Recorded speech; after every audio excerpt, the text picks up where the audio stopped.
Olá pessoal, como vão os estudos?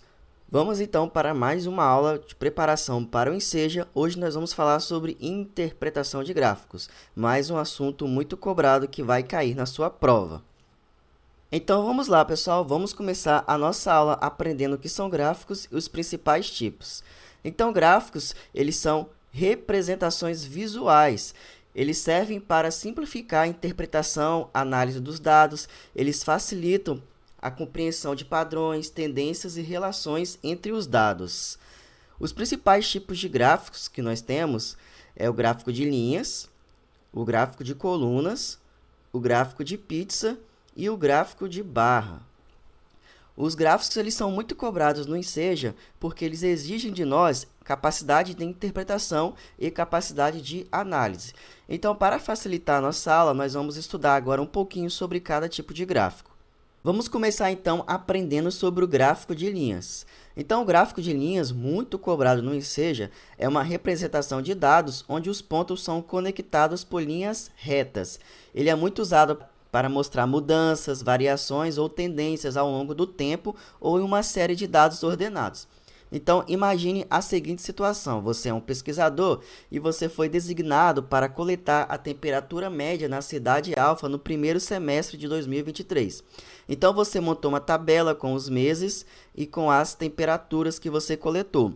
Só que observe só que, só olhando a tabela, fica difícil de a gente analisar os dados, a gente interpretar as informações, a gente visualizar mudanças, tendências. Então, para isso, o que a gente faz? A gente pode montar um gráfico de linhas. A gente pode pegar todas essas informações e colocar em um gráfico. Agora sim, com o gráfico de linhas, vai ficar muito fácil para a gente interpretar os dados, para a gente analisar mudanças, tendências, se a temperatura está aumentando, se a temperatura está reduzindo, e assim vai.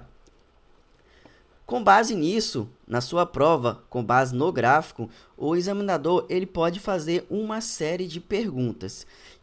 Uma pergunta que ele pode fazer para você é perguntar, com base no gráfico, supondo aqui que você não tem essa tabela, ele pode perguntar qual foi a temperatura média no mês de abril.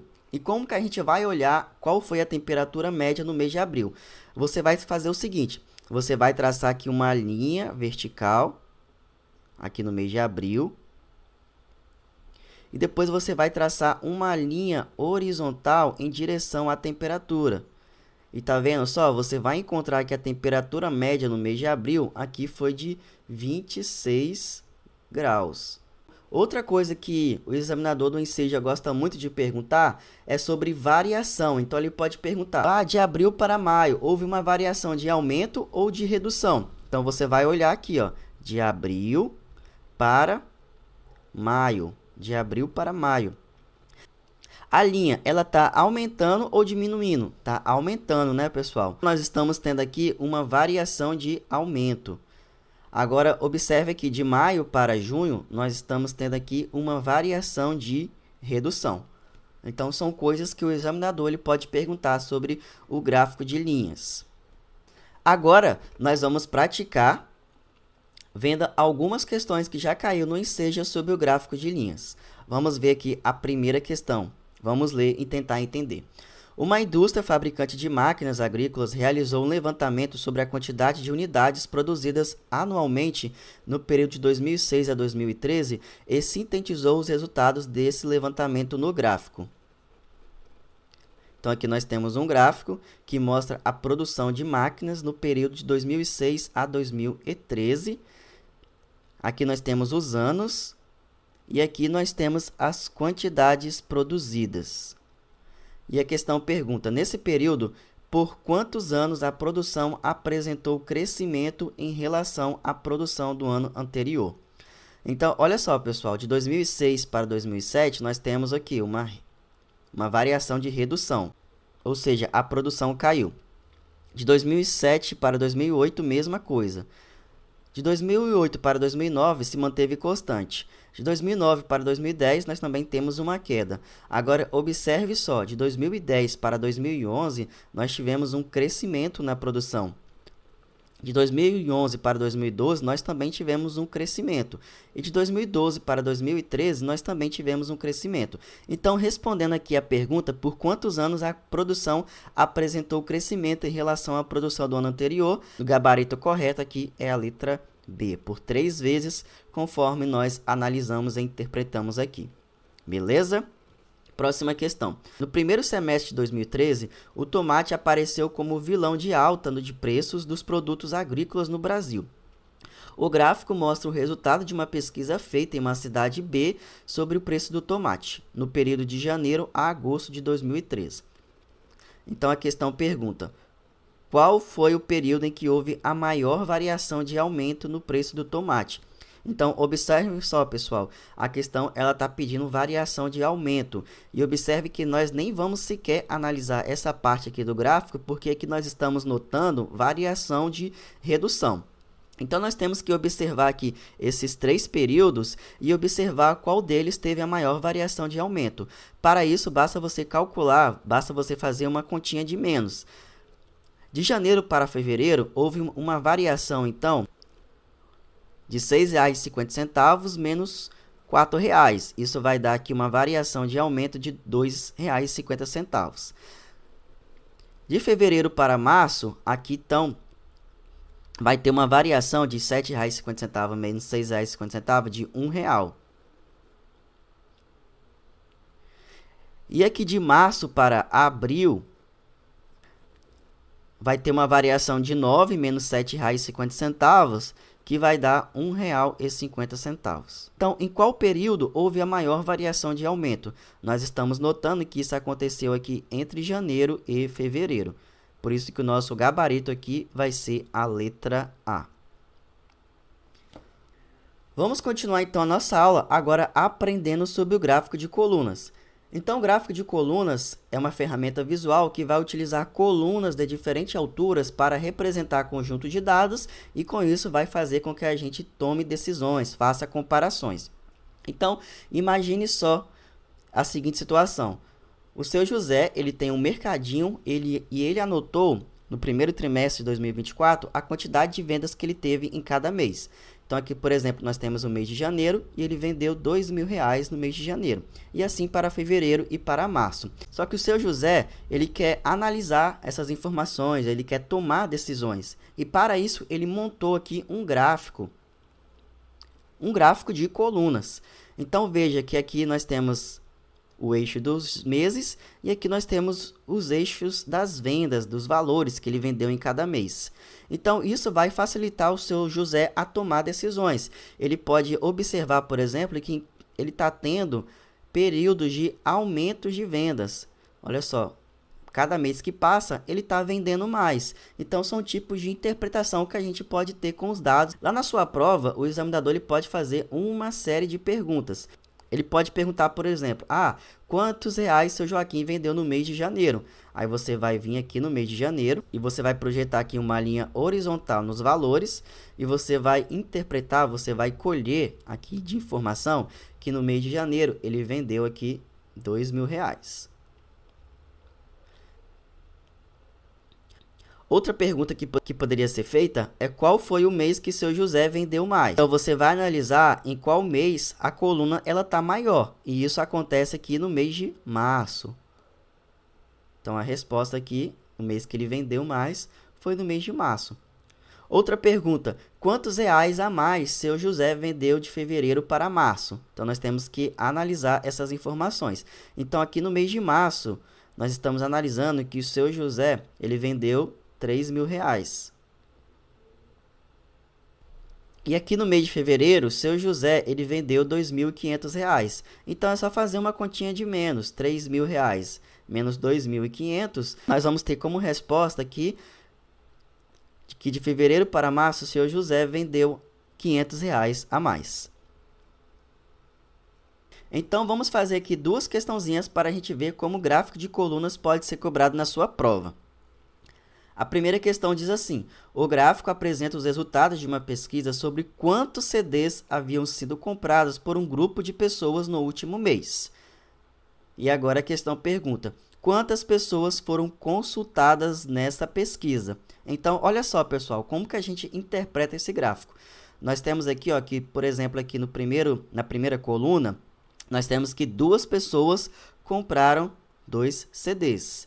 Aqui nós temos que 3 pessoas compraram 3 CDs. Então, basta a gente somar aqui a quantidade de pessoas que nós vamos encontrar quantas pessoas foram consultadas. Então, nós temos que fazer isso coluna por coluna. Então, nós vamos somar aqui quantos que é 2, mais 3, mais 5, com mais 2, com mais 1 e com mais 4. Somando todos esses valores, nós vamos encontrar que 17 pessoas foram consultadas aqui nessa pesquisa. Gabarito aqui, letra B. Próxima questão. Cada um dos 4 vendedores que trabalham em uma revendedora de carros usados conseguiu em determinado dia comprar um carro e logo em seguida revendê-lo. O gráfico mostra os valores de compra e de venda negociados por 4 vendedores. E o que a questão quer saber? Qual dos vendedores obteve o maior lucro entre a compra e venda do carro negociado por ele? Então, nós temos que calcular o lucro de cada vendedor. Olha só, vejam aqui o vendedor 1. Esse cinza mais claro, ele representa o valor de compra. E esse pretinho, ele representa aqui o valor de venda. Então, nós temos que calcular para cada vendedor qual foi o lucro. Vamos calcular qual é a diferença entre o valor de venda e o valor de compra. E nós vamos encontrar o lucro. Então, aqui para o vendedor 1, ele comprou o carro a R$7.000 e ele vendeu esse carro a R$11.000. Então, qual foi o lucro? Foi 11.000 menos 7.000, isso vai dar R$4.000. Para o vendedor 2, ele comprou o carro a R$10.000 e vendeu a R$17.000. Então, qual foi o seu lucro? Foi R$7.000. Para o vendedor 3, ele comprou a 9.000 e vendeu a 12, teve um lucro de R$3.000. E por fim, para o vendedor 4, ele comprou a 12.000 e vendeu a 17.000. Então, ele teve um lucro de R$5.000. Agora, nós vamos responder a pergunta da questão. Ele está querendo saber qual dos vendedores obteve o maior lucro. E basta observar que foi o vendedor 2 aqui, porque ele teve um lucro de R$7.000. Então, esse daqui vai ser o nosso gabarito. Letra B. Beleza, pessoal? O último tipo de gráfico que nós vamos falar aqui na nossa aula é sobre o gráfico de pizza. Então, o gráfico de pizza é uma forma de mostrar as partes de um todo usando um círculo dividido em fatias, onde cada fatia vai representar uma proporção ou percentual de uma categoria em relação ao total. Então, imagine a seguinte situação. Você foi contratado para fazer uma pesquisa com 50 alunos da escola B1 sobre o sabor preferido de sorvete deles. Então, você pegou, colheu os dados e colocou numa tabela. Então, você viu que 20 pessoas gostam mais de baunilha e que 30 pessoas gostam mais de chocolate. Agora, para representar essas informações, você vai utilizar um gráfico de pizza. Então, nós vamos ter aqui um círculo que vai nos mostrar, por exemplo, que 60% das pessoas, vejam que aqui o laranjinha, ele significa a fatia de chocolate, gostam mais de chocolate. E que 40% dessas pessoas pesquisadas, aqui azul representa baunilha, eles preferem o sabor de baunilha. Baseado nesse tipo de gráfico, o examinador ele pode fazer para a gente uma série de perguntas. Aí vai depender da criatividade dele. Ele pode perguntar, por exemplo, qual foi o sabor mais preferido? Aí você vai olhar aqui que foi o sabor de chocolate, porque a fatia aqui é maior. Então, o sabor mais preferido aqui é o de chocolate. Ele pode perguntar também qual foi o percentual de alunos que preferem sorvete de chocolate. Aí você vai olhar aqui, o percentual é 60%. Laranjinha aqui é fatia de chocolate. E ele pode perguntar, então, quantos alunos preferem sabor de baunilha. Aí você vai ter que fazer um cálculo de porcentagem. Porque você tem aqui que 50 pessoas participaram, que 50 alunos participaram dessa pesquisa. Então, você vai fazer assim, ó, 50 vezes sabor de baunilha é 40%. Então, 40% é 40 sobre 100. Então, basta você calcular. Você pode cortar aqui um zerinho com outro zerinho, esse zerinho com um zerinho. Então, basta você fazer quantos que é 5 vezes 4, que você vai descobrir, então, que 20 pessoas gostam mais de sorvete de baunilha. Então, são coisas que o examinador ele pode perguntar para a gente sobre o gráfico de pizza.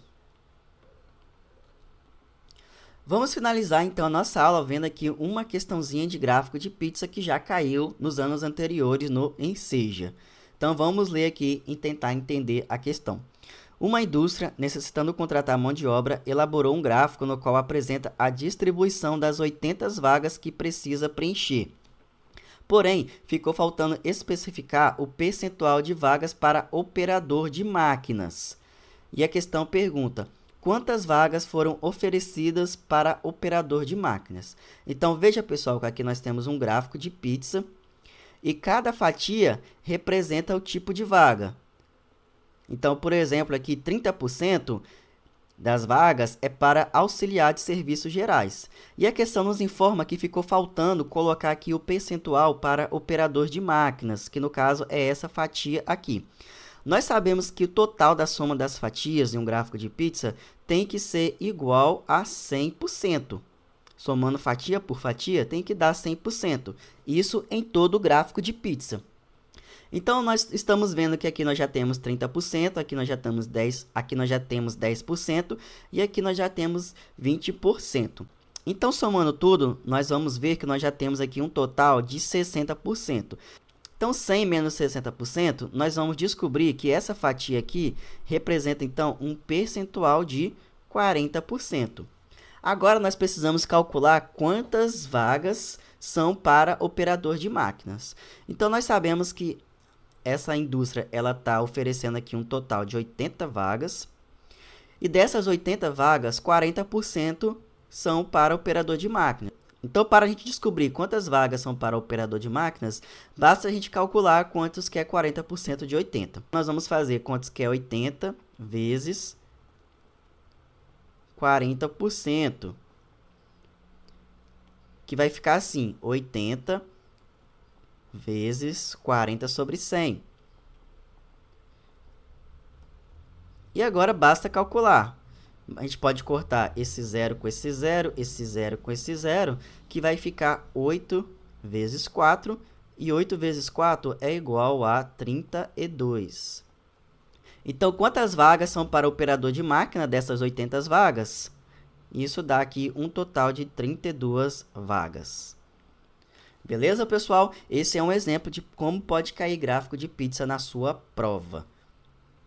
Então é isso, pessoal. Espero que vocês tenham gostado e conseguido entender a nossa aula. Fica com Deus. Até uma próxima. Tchau, tchau.